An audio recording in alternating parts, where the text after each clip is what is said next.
John D. Rockefeller adalah seorang pengusaha yang menjadi miliarder pertama di Amerika pada tahun 1916. Pada tahun 1870, dia mendirikan Standard Oil Company yang kemudian menjadi perusahaan yang mengendalikan hampir seluruh industri minyak. Kepemimpinan Rockefeller di Standard Oil membuatnya kaya raya, tetapi juga kontroversial karena banyak orang yang menentang cara bisnisnya. Monopoli Standard Oil akhirnya dibawa ke Mahkamah Agung Amerika Serikat. Dan pada tahun 1911, keputusan dibuatnya bahwa perusahaan besar milik Rockefeller harus dipecah. Meskipun banyak yang tidak setuju dengan cara Rockefeller berbisnis, hanya sedikit yang mengakui kontribusi besar yang diberikan melalui kegiatan filantropis sang Rockefeller. Dia menyumbangkan 540 juta dolar selama hidupnya untuk tujuan kemanusiaan dan amal. John D. Rockefeller lahir pada 8 Juli 1839 di Richford, New York. Dia adalah anak kedua dari 6 bersaudara yang dilahirkan dari pasangan William Big Bill Rockefeller dan Elijah Davidson Rockefeller. Ayahnya, William Rockefeller, adalah seorang pedagang keliling yang menjual barang-barangnya di seluruh negeri, sering meninggalkan rumah untuk waktu yang lama. Ibunya, Elijah, mengurus keluarga dan mengelola keuangan mereka sendiri tanpa mengetahui bahwa suaminya memiliki istri kedua.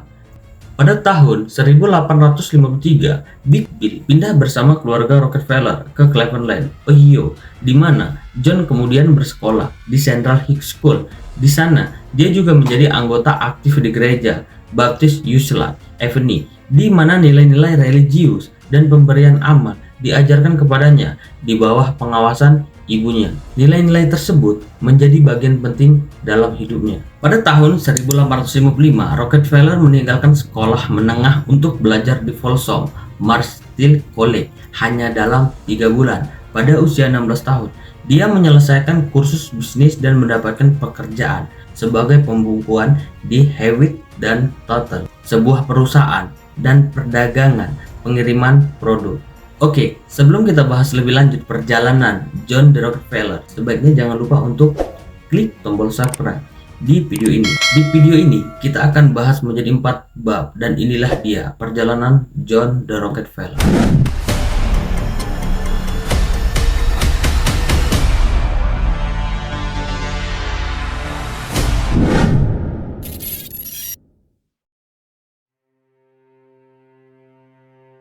John D. Rockefeller dengan cepat membangun reputasi sebagai seorang pengusaha cerdas, rajin, teliti, akurat, tenang, dan tidak suka mengambil risiko.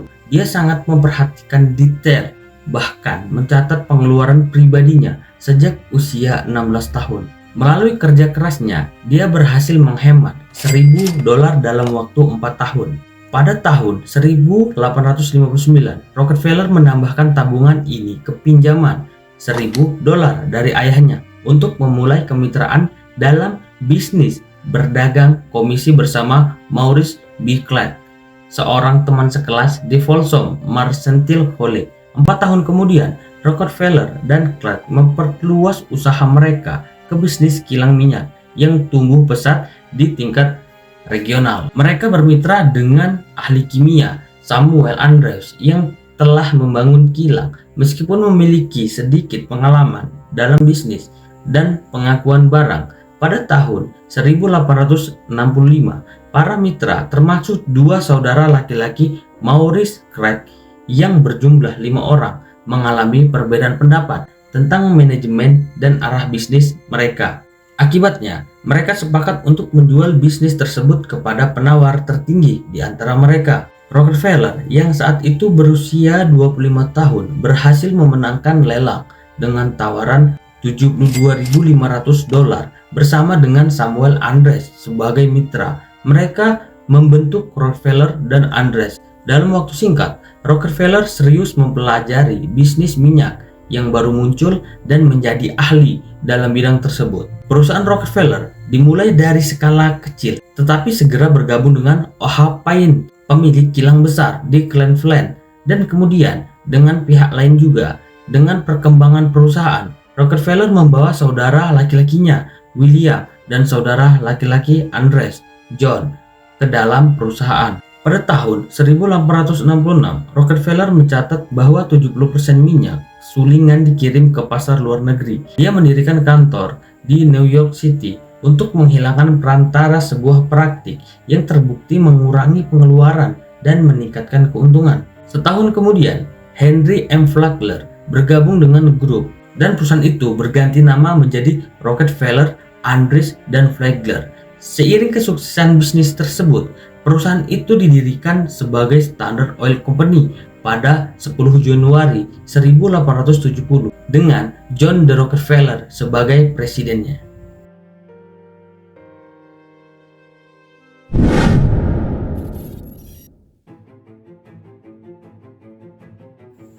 John D. Rockefeller dan rekan-rekannya di Standard Oil Company sudah merupakan orang-orang kaya, namun mereka terus berjuang untuk mencapai kesuksesan yang lebih besar. Pada tahun 1871, Standard Oil bersama dengan beberapa kilang besar lainnya dan perusahaan kereta api utama diam-diam bergabung dalam sebuah perusahaan induk yang disebut South Improvement Company atau disingkat SIC. SIC memberikan diskon transportasi kepada kilang-kilang besar dalam aliansi mereka, tetapi membebankan biaya yang lebih tinggi kepada kilang minyak independen yang lebih kecil untuk pengiriman melalui jalur kereta api. Ini merupakan upaya terang-terangan untuk merugikan kilang-kilang kecil secara ekonomis, dan strategi ini berhasil. Pada akhirnya, banyak bisnis menyerah pada praktek agresif ini. Rockefeller kemudian membeli para pesaing tersebut. Akibatnya, Standard Oil memperoleh 20 perusahaan di Cleveland dalam 1 bulan pada tahun 1872.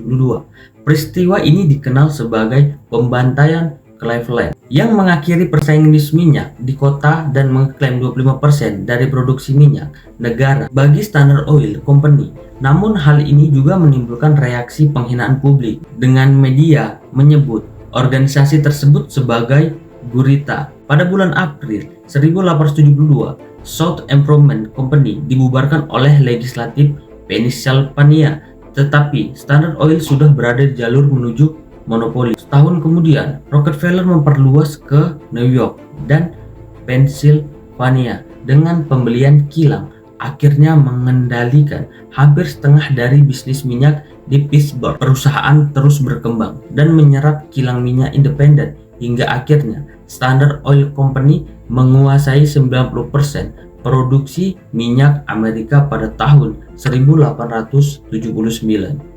Pada Januari 1882, Standard Oil Trust dibentuk dengan menggabungkan 40 perusahaan terpisah di bawah satu payung untuk meningkatkan keuntungan finansial dari bisnisnya. Rockefeller menghilangkan perantara seperti agen pembelian dan grosir. Dia mulai memproduksi barel dan kaleng sendiri yang diperlukan untuk menyimpan minyak perusahaannya. Selain itu, Rockefeller juga mengembangkan fasilitas produksi yang memproduksi produk sampingan dari minyak bumi seperti petroleum jelly, pelumas mesin, pembersih kimia, dan lilin parafin. Pada akhirnya, dengan lengah-lengah Standard Oil Trust, kebutuhan akan outsourcing sepenuhnya dihilangkan, yang pada gilirannya menghancurkan industri yang ada.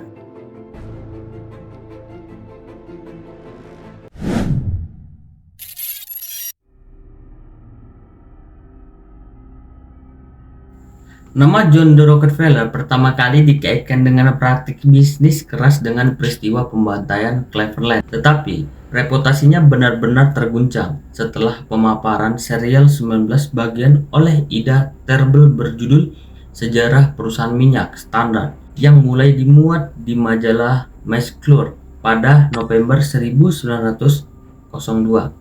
Narasi tajam Tarbell mengungkap semua upaya raksasa minyak untuk menekan persaingan dan dominasi sombong Standard Oil terhadap industri.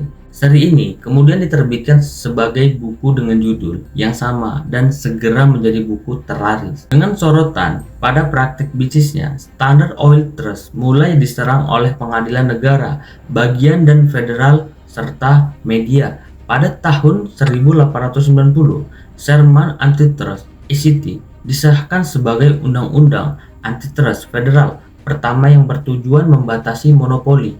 16 tahun kemudian, selama masa jabatan Jaksa Agung Amerika Serikat di bawah Presiden Teddy Roosevelt, dua lusin tindakan anti-monopoli diajukan terhadap perusahaan besar, di antaranya adalah Standard Oil.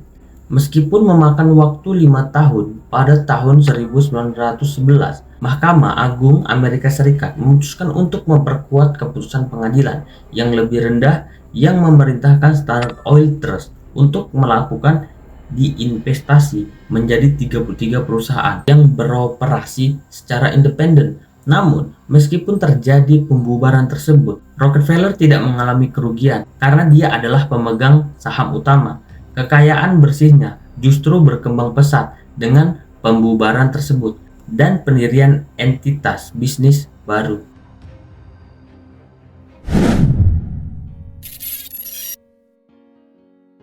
John D. Rockefeller adalah salah satu orang terkaya di dunia sepanjang hidupnya. Meskipun menjadi seorang taipan, ia hidup sederhana dan mempertahankan profil sosial yang rendah, jarang menghindari teater atau secara sosial yang sering dihadiri oleh rekan-rekannya. Sejak kecil, dia telah diajarkan untuk memberikan sumbangan ke gereja dan amal, dan Rockefeller terus melakukannya secara rutin. Namun, dengan kekayaan yang diperkirakan mencapai lebih dari $1 miliar setelah pembubaran Standard Oil dan citra publiknya yang tercoreng, John D. Rockefeller mulai memberikan jutaan dolar dalam sumbangan.